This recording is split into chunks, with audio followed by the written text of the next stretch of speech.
السلام علیکم دوستو، پاکستان اور بنگلہ دیش کے درمیان کھیلی جا رہی 2 ٹیسٹ میچوں کی سیریز کے دوسرے اور آخری ٹیسٹ میچ کے لیے پاکستان ٹیم کی پلیئنگ 11 میں 2 بڑی تبدیلیاں کر دی گئی ہیں۔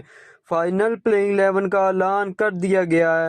آئیے جانتے ہیں کہ پلیئنگ 11 میں کون کون سی تبدیلیاں کی گئی ہیں اور کن کھلاڑیوں کو شامل کیا گیا ہے۔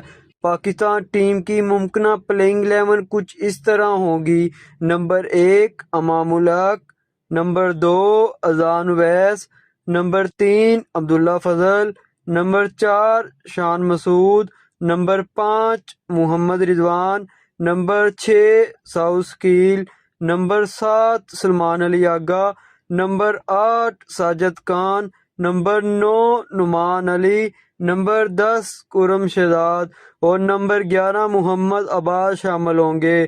پاکستان اور بنگلہ دیش کے درمیان 2 ٹیسٹ میچوں کی سیریز کا دوسرا اور آخری ٹیسٹ میچ 16 مئی سے 20 مئی تک کھیلا جائے گا۔ ابھی کے لیے اتنا ہی۔ کرکٹ سے متعلق مزید ویڈیوز کے لیے چینل کو سبسکرائب کریں اور ساتھ موجود بیل آئیکن کو ضرور دبائیں تاکہ کرکٹ کی مزید اپڈیٹس اور ویڈیو آپ تک بر وقت پہنچتی رہے۔ اللہ حافظ۔